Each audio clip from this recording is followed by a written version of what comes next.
발표 공포증, 발표 불안을 극복하려고 할 때 반드시 알아야 하는 것은 무엇일까요? 스피치 멘탈 트레이닝 전문센터 다이룸 센터입니다. 어떻게 극복해야 할지 혼란스러운 발표 공포증 지금부터 알아보겠습니다. 발표 공포증이란 간단하게 말해서 발표, 회의, 면접, 소개 등과 같이 여러 사람들 앞에서 이야기할 때 심한 불안을 느끼는 증상을 말합니다. 신체적으로 일어나는 증상은 심장 떨림, 목소리 떨림, 얼굴 홍조, 손 떨림 등이 있습니다. 현대 한국 직장인들의 50% 이상이 발표 공포증으로 고민하고 있다고 합니다. 이렇게 다수의 직장인들이 고민하고 있는 발표 공포증을 해결하기 위해 반드시 알아야 하는 것은 무엇일까요? 대부분은 이 질문에 대한 대답으로 그 원인을 알아야 한다고 하는 경우가 다수입니다. 맞는 말씀입니다만 그보다 우선적으로 알아야 하는 것은 자신의 증상이 중증인지 아니면 일반적인 발표 불안 상태인지 자신의 상태에 대해 구분하는 것이 우선입니다. 자신의 증상이 심각한 증증인가? 아닌가에 따라서 접근하는 방법이 완전히 달라지기 때문입니다. 일반적으로 발표 공포증, 발표 불안을 극복하기 위해 인터넷, 유튜브를 찾아보면 가장 많이 나오는 답변은 우선은 피하지 말고 반복적으로 발표 연습해서 극복하라는 조언이 많습니다. 이 답변은 반은 맞고 반은 완전히 틀린 답변입니다. 중증의 경우에는 발표를 피하지 않고 많이 연습하면서 오히려 증상이 심각해지는 사람들이 다수입니다. 센터를 방문하셨던 중증의 발표 공포증을 가진 사람들의 사전 인터뷰 내용을 살펴보면 무조건 많이 발표 연습을 해야 한다는 생각을 가지고 실전적으로 발표하면서 오히려 증상이 심각해져 방문하는 케이스가 80% 이상입니다. 10%는 약간 개선이 되었다. 나머지 10% 정도는 그대로 유지되고 있다고 보고하고 있습니다. 그럼 자신의 증상이 발표 공포증 중증인지 아닌지 알아보는 간단 테스트를 알려드리겠습니다. 자신의 상태를 알아보시기 바랍니다. 다음에 10가지 질문을 들어보고 해당하는 문항에 체크하시고 해당하지 않는 문항은 넘어가시면 됩니다. 1. 나는 발표 기회가 있을 때마다 회피한다. 2. 나는 발표할 때 긴장과 떨림 증상을 느끼면서 다른 사람에게 표가 난다고 느낀다. 3.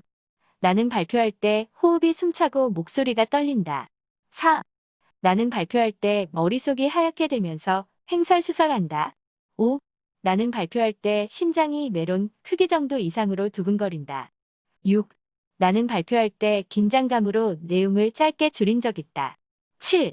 나는 익숙한 사람들 앞에서 공식적인 회의 또는 발표할 때에도 긴장이 된다. 8. 나는 발표 전부터 긴장이 심해서 일에 집중이 안 된다. 9.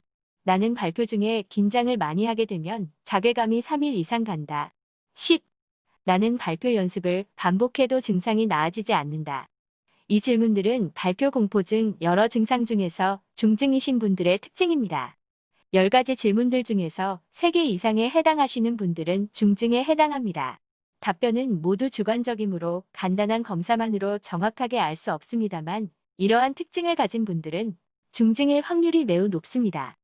그러면 왜 이렇게 중증인지 아닌지가 중요한 것인지 운전 연습에 빗대어 설명드리겠습니다. 보통 운전 연습을 하면 모든 사람들이 긴장을 합니다. 특정한 사람들만 긴장하는 것은 아닙니다. 운전면허학원에서 연습을 하고 면허를 획득하고 처음 운전을 하면 역시 모든 사람들이 긴장을 합니다. 이것은 모든 사람들이 가지고 있는 정상적인 상태의 긴장입니다.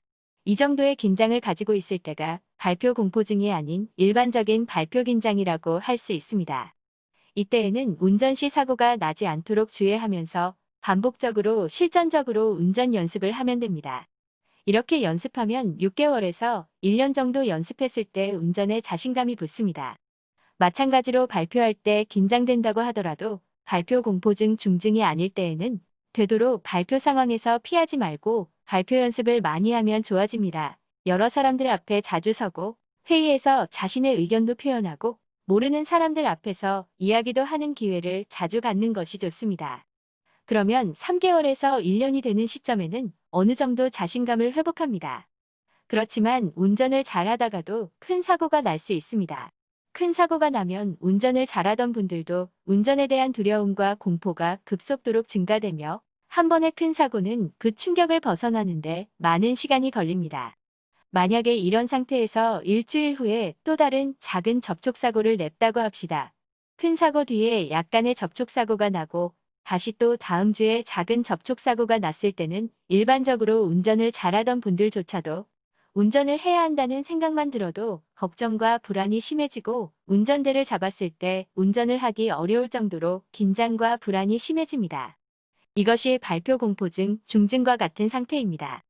이런 경우에 운전공포증을 극복하기 위해 운전면허를 처음 획득하고 연습하는 것처럼 무조건 반복적으로 운전 연습을 하는 것이 바람직할까요?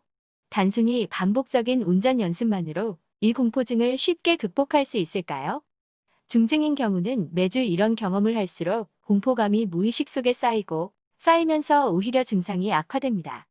이런 경우는 잠시 전략적으로 운전을 피하고 심리적인 훈련 또는 전문적인 치료를 통해 마음속에 있는 충격들과 부정적인 트라우마로부터 벗어나도록 해야 합니다. 그리고 나서 점차적으로 다시 운전을 해야 쉽게 변화할 수 있습니다. 발표 공포증 중증의 경우도 이와 동일합니다. 중증의 증상에서는 반드시 전문가의 도움이 필요합니다. 많은 경우에는 일시적으로 발표를 회피하는 것도 좋은 전략이 될 수 있습니다. 혼자서 고민하기보다는 상담과 함께 전문적인 훈련을 받아보시는 것을 권합니다. 회피하는 인생에서 적극적으로 자신을 표현하는 인생으로 변화하시길 바랍니다. 다음 편에서는 어떻게 하면 쉽게 발표 공포증을 극복할 수 있는지에 대해 안내해 드리도록 하겠습니다. 감사합니다.